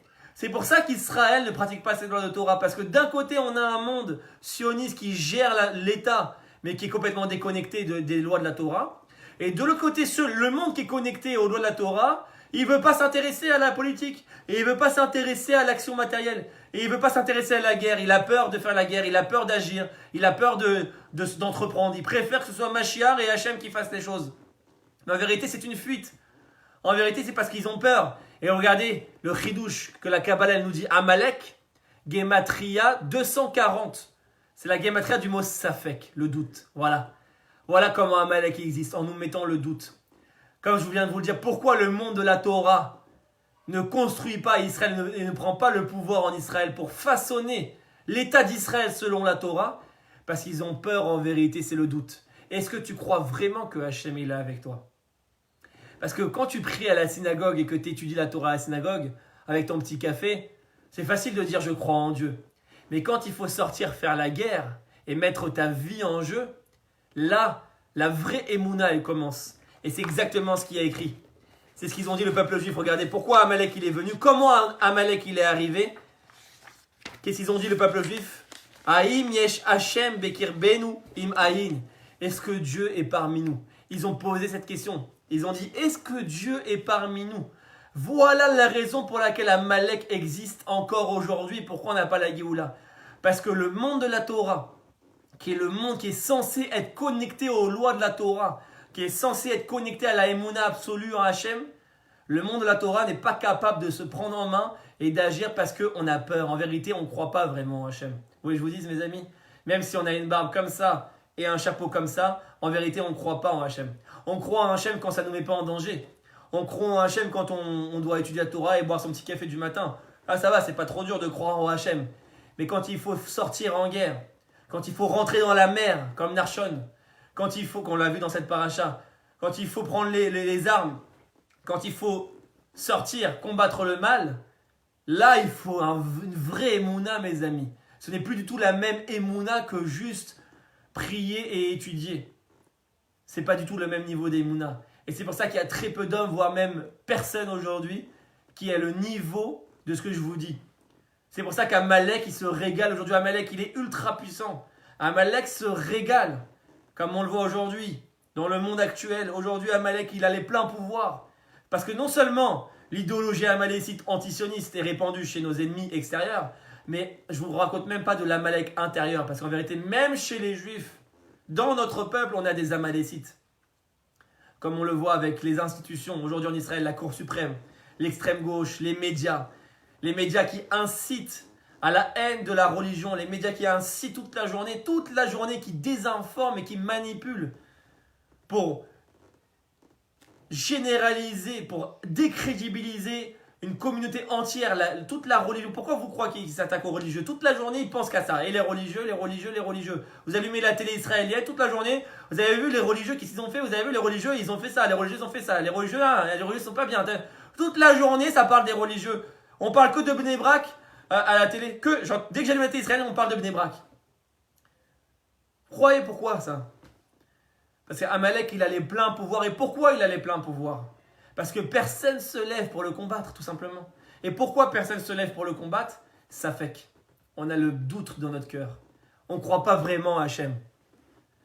Hachem, bon, on écoute le rabbin et Hachem. Mais en vérité, on n'a pas fait rentrer Hachem dans notre vie réelle. On n'a pas fait rentrer Hachem dans nos prises de décision. On n'a pas fait rentrer Hachem vraiment à l'intérieur de nous. Hachem, il est extérieur, il est en haut. Ouais. C'est une utopie, quoi. C'est quand on mourra, on verra. Mais en vérité, on n'y croit pas vraiment. On ne croit pas en Dieu. Ah, mais il faut se le dire, il faut se l'avouer, on ne croit pas en Dieu. Pour nous, c'est des fantasmes. Même les religieux, je parle des barbus comme ça. En réalité, c'est pour passer du bon temps, pour voilà, tous les Dvar Torah, toute la Torah toute la Torah de café. Voilà, je l'appelle moi la Torah de café. C'est des histoires, voilà, on va raconter des histoires, c'est sympa, ouais, les histoires de tzadikim, les histoires, t'as vu le tzadik, il a fait ce miracle. C'est de la Torah de café tout ça. C'est pas la Torah de la malchoute. Et voilà, on t'a raconté des histoires comme un enfant, voilà. Un petit enfant, on lui raconte la petite souris qui vient chercher sa dent. Pour l'endormir, on lui raconte des petites histoires. Pareil, aujourd'hui, toute la Torah, c'est on nous raconte des petites histoires, on nous prend pour des gosses. Ah, le tzaddik, t'as vu, il a fait bouger la lune. T'as vu, le tzaddik, il a fait ci, il a fait ça, il a fait des miracles. On nous prend pour des gosses à nous raconter des petites histoires. Voilà la Torah à quoi elle se résume, des petites ségoulottes. Ah, la ségoula pour la parnassa, la ségoula pour le zivoug, la ségoula pour le shalom bayit, la ségoula pour ci, la ségoula pour ça. C'est de la Torah de café tout ça. C'est de la Torah pour se détendre. C'est pas la Torah de réel qui va amener la Géoula. C'est l'inverse. C'est une Torah que Amalek il adore. Alors, au contraire, racontez-vous des histoires de tzadikim. Qu'est-ce que j'en ai à faire moi? Moi qui suis la Cour suprême en Israël, moi qui j'ai tous les pouvoirs en Israël. Mais au contraire, restez à la synagogue, racontez vos histoires de tzadikim. Ça nous intéresse. Au contraire, c'est bien. Restez dans vos fantasmes. Nous, on dirige, on est corrompus et on dirige l'État comme on veut. On dirige une politique anti-religieuse, anti-sioniste, antisémite. On dirige. Et personne ne fait rien. Voilà, on a une Cour suprême qui vient encore de permettre le Chametz à Pessar dans les hôpitaux. Voilà, les gens vont manger Chametz à Pessar et ça pose problème à personne. On vient, la juge suprême de la Cour suprême vient d'annuler la destruction de la maison du terroriste et ça dérange personne. Voilà, on se laisse endormir. Donc voilà pourquoi Amalek, il n'a pas encore été combattu. Il a les pleins pouvoirs. Parce que c'est quoi en vérité le vrai test? Comme je l'ai dit depuis tout à l'heure, le vrai test, quand on va réussir à détruire Amalek, c'est quand on va avoir la vraie Emouna. La vraie. Pas la Emouna de synagogue. La Emouna que Hachem, il a pénétré mon cœur. Hachem, il est dans ma vie. Et je suis prêt à combattre tout le monde. Je deviens un David Ameller. Je deviens un roi. Je suis increvable. Poretz Geder la Asot Loderer, nous dit la Gemara. C'est quoi un Meller? Poretz Geder la Asot Loderer, c'est celui qui défonce toutes les limites. Il a peur de rien, parce qu'il a Hachem avec lui. Mais pas Hachem avec lui de manière extérieure, de manière superficielle. Il a Hachem avec lui à l'intérieur de lui, dans son cœur. Tout son être est pénétré de la lumière divine. Donc il a plus aucune existence pour lui, individuelle en soi. Il n'a plus peur de rien. Il n'y a plus de gava, il n'y a plus rien. Tout est annulé. Il est entièrement pour Hachem. Donc il y a plus. Amalek ne peut plus toucher cet homme-là. Ça, c'est l'homme de la délivrance. Et comme on le voit, c'est lié à Toubishvat. Pourquoi c'est lié à Toubishvat? Parce que Toubishvat, c'est, comme on dit, Chagla Ilanot, la fête des arbres. Or, Ilan, l'arbre en hébreu, sa valeur numérique 91. Ilan, vous faites le calcul, Aleph, Yud, Lamed, Nun, c'est 91. C'est la valeur numérique exacte de ce qu'on appelle le Shiluv Yudke Vavke Adnout. Yudke Vavke, le nom divin Yudke Vavke, c'est 26. Et Adnout, qui c'est le nom de Dieu Adonai, qui s'écrit Aleph Dalet Nun Yud, c'est 65.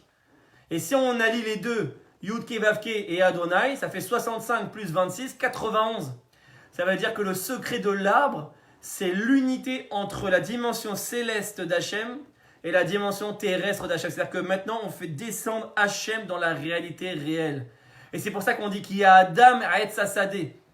On dit que l'homme, il est comparé à l'arbre du champ. Pourquoi? Parce que c'est quoi Adam? C'est quoi l'homme? C'est pas nous. Nous, on n'est pas Adam. Nous, on est rien, nous. Adam, c'est l'homme véritable. Adam, c'est l'homme qui a connecté les deux dimensions. C'est ça l'arbre. C'est qui a connecté le Yud Kivavke et Adonai. C'est-à-dire qu'il a fait rentrer Hachem, il est devenu un vecteur de lumière divine. Plus personne ne peut l'attaquer, c'est ce qu'on appelle Adam. Il a dévoilé le Yud Kevavke. Vous vous rappelez ce qu'il a dit le Rabbi Lubavitch? Dans son Mahamar, il a dit, c'est quoi qui dérange Amalek? Regardez, je répète ces mots. Kshehutzrar liot gilui shem avaye. Dil'ela lemata. Ine zot loya Amalek yachol lisbol. Quand on veut dévoiler le Yud Kevavke en haut vers le bas, ça, Amalek, il ne peut pas supporter. Et c'est quoi le dévoilement du Yud Kevavke? C'est ce qu'on appelle Gematria Bemilouy, c'est-à-dire la valeur numérique en toutes lettres. Vous savez, en hébreu, on écrit les lettres en toutes lettres. Donc, Yud Kevavke, si on l'écrit en toutes lettres, Yud, ça s'écrit Yud Vav Dalet, He, ça s'écrit He Aleph, Vav, ça s'écrit Vav Aleph Vav, et He, ça s'écrit He Aleph. Ça fait valeur numérique 45, c'est la valeur numérique du mot Adam, l'homme. C'est-à-dire que l'homme véritable, c'est celui qui dévoile le Yud Kevavke, l'essence d'Hachem qui est en haut, dans le bas. C'est-à-dire c'est ça que Amalek ne peut pas supporter. C'est-à-dire que c'est qui un Adam véritable qui est allusionné à la feuille de Toubishvat, qu'on dit qui a Adam Aetzasadeh, que le Adam c'est comparé à l'arbre, et donc l'arbre qui unit les deux mondes. L'homme véritable, c'est celui qui fait descendre Hachem dans sa réalité. Celui qui fait descendre Hachem. Et donc, qu'est-ce qui se passe quand il fait descendre Hachem dans sa réalité? Il détruit ce qu'on appelle le safek, le doute. Il enlève le doute de son cœur. Quand on a du doute, quand on doute d'Hachem, c'est parce qu'on n'a pas encore été pénétré par Hachem. C'est qu'on croit que Hachem, c'est juste une religion, c'est juste une spiritualité. On ne l'a pas amené vraiment à que chacun de nos membres y serve Hachem. On sait que chaque mitzvah, elle est liée à un membre. Tous nos membres, ils doivent servir Hachem. Nos yeux, on doit servir Hachem. Avec notre langue, on doit servir Hachem. Avec notre main, on doit servir Hachem. Avec nos pieds, avec nos organes sexuels, on doit servir Hachem. Avec tout, on doit servir Hachem. Mais à quel moment on arrive à cette dimension? Quand on arrive à comprendre quel est le projet réel. Et comment on comprend quel est le projet réel? Quand on étudie la Torah comme il faut. Voilà.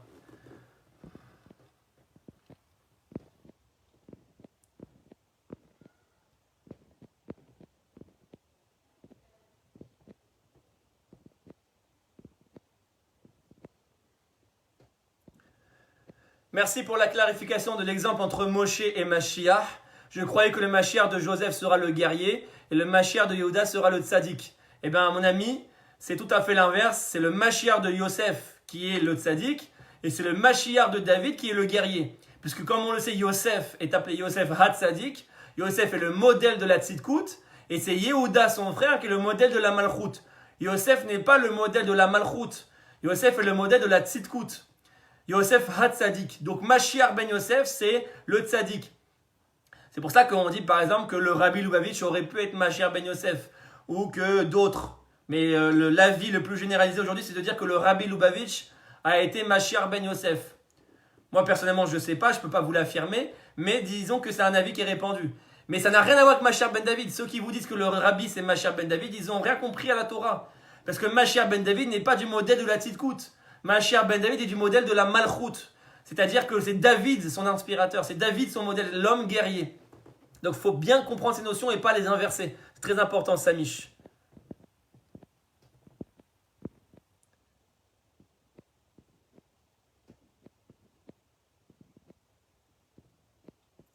Yael Sarah, tu poses une question qui est fondamentale.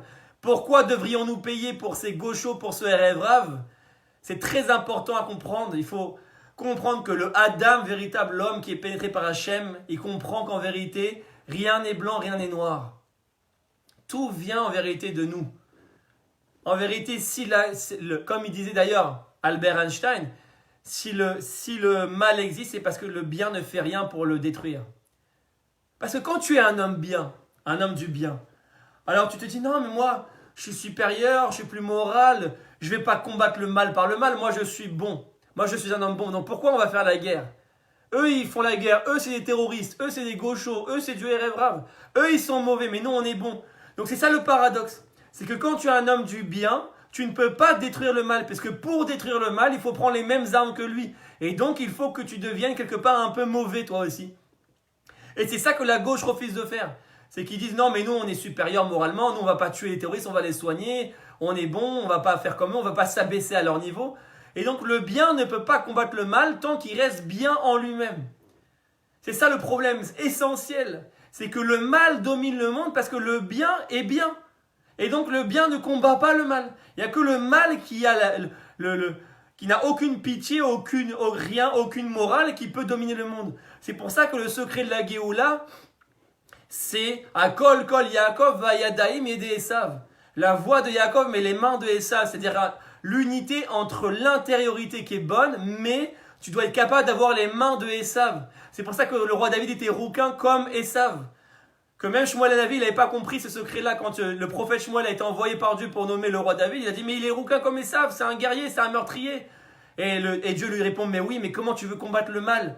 Si on a un tzaddik comme Moshe, ou si on a quelqu'un qui est entièrement tzaddik, tu peux pas combattre le mal.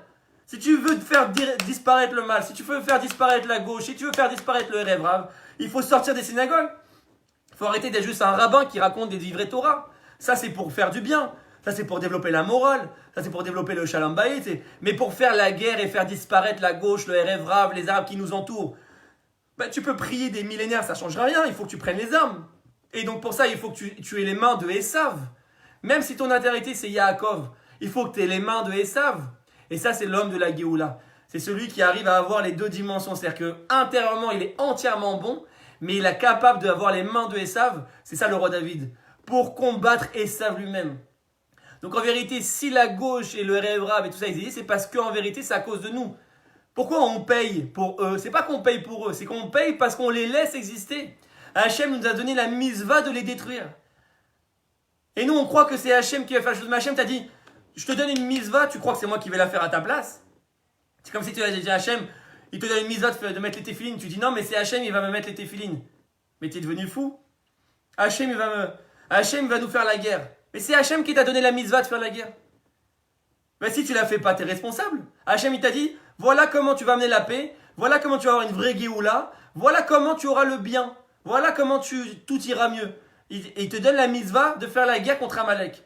Et toi, tu dis non, mais c'est une guerre spirituelle, non, mais il faut pas faire la guerre, non, mais c'est Hachem qui va la faire, nous, on n'a pas à la faire. Alors, viens pas t'étonner après que c'est eux qui dominent si tu fais pas la guerre. Faut pas s'étonner. On est responsable de la présence du mal quand le bien ne prend pas les armes du mal pour combattre le mal. Faut pas s'étonner que le mal domine. Si la Cour suprême, elle dirige l'État d'Israël et que le RF Rav dirige l'État d'Israël, c'est parce que personne ne les empêche de dominer. Qui c'est qui les empêche de dominer? Qui c'est qui se bouge pour les empêcher de dominer? Hachem, il t'a donné une misva de te bouger, tu le fais pas. Donc forcément.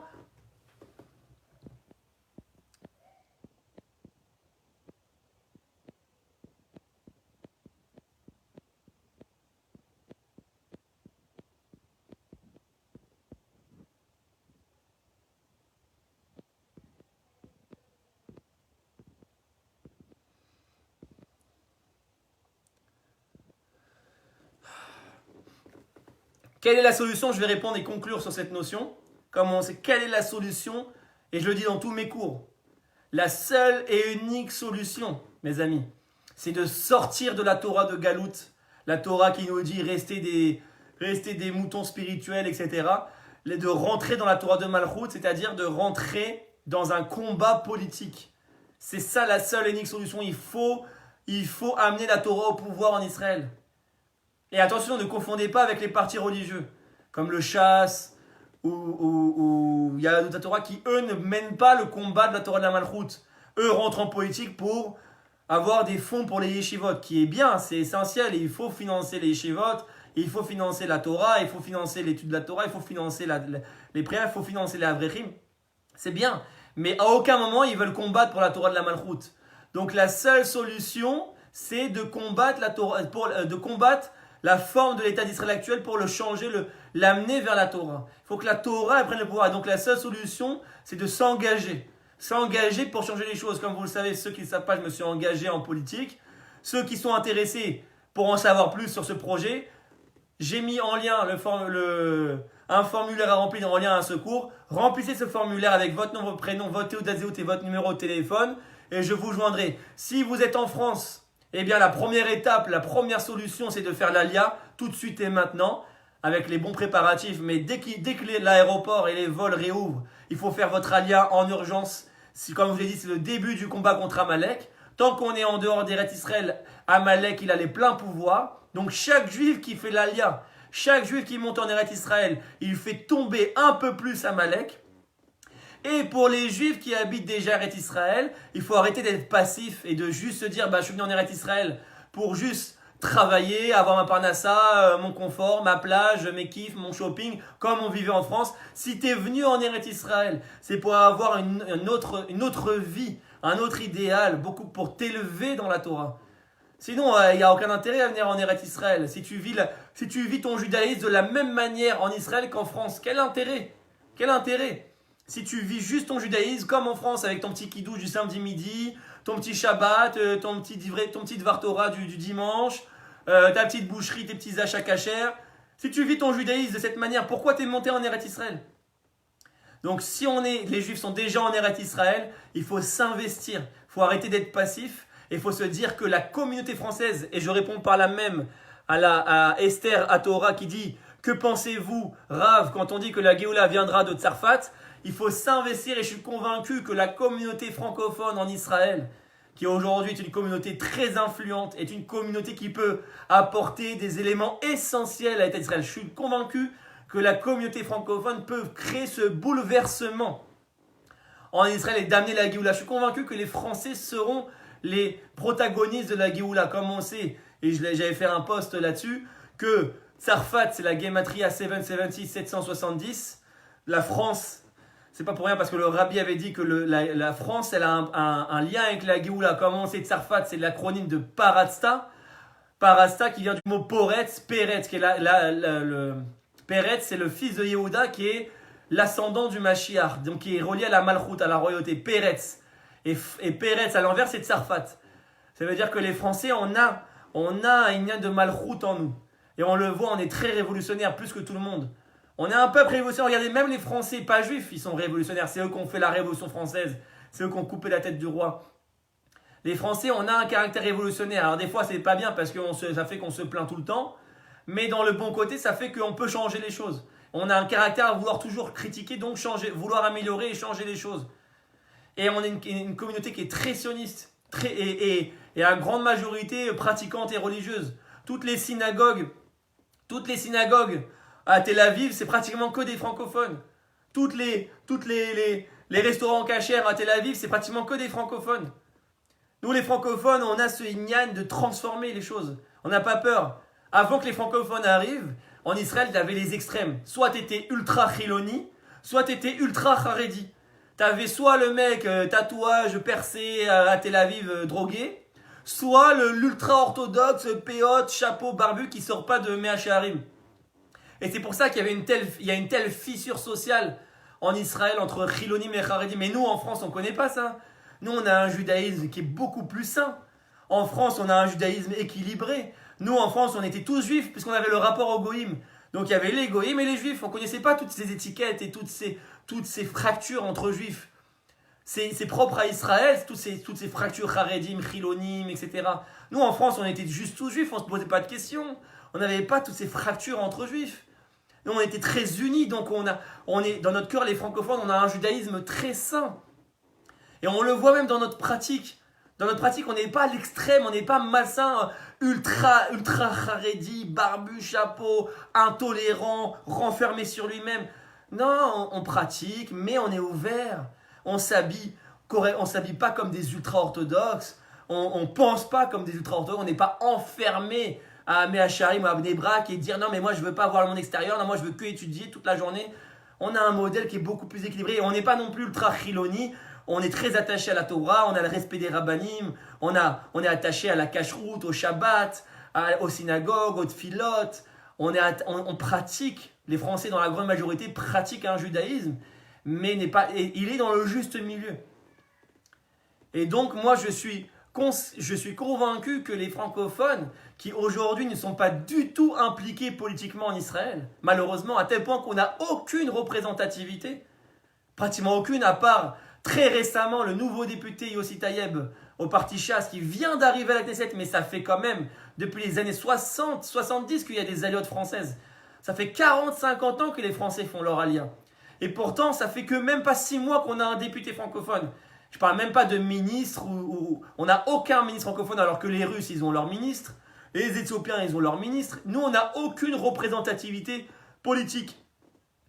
Mais ça, c'est pas normal. Alors qu'en vérité, on est la communauté la plus qualitative.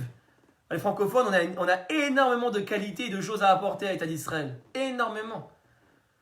Donc en vérité, aujourd'hui, la solution, elle est de s'engager. Si vous voulez vous engager avec moi, derrière moi, signez le formulaire qui est en lien du cours et je vous rappellerai pour vous expliquer plus en détail le projet politique pour que puisse Bezrat Hashem ramener la Torah au pouvoir, refaçonner l'État d'Israël tel que la Torah le conçoit, faire tomber Bezrat Hashem Amalek et comme ça on reconstruira le trône d'Hashem et on reconstruira son nom. Ve'haya Hashem le melech al kol haaretz bayom hahu Hashem echad ushmo echad, et Dieu redeviendra roi sur toute la terre, parce que depuis qu'Amalek existe, il n'est plus roi. Bezrat Hashem, qu'on arrive à redévoiler la royauté d'Hashem et que le bien, l'amour, la paix universelle et éternelle puissent se dévoiler dans le monde. Amen, Kenny Ratson. À très bientôt mes amis. Rendez-vous dimanche soir pour le cours sur les Teilim.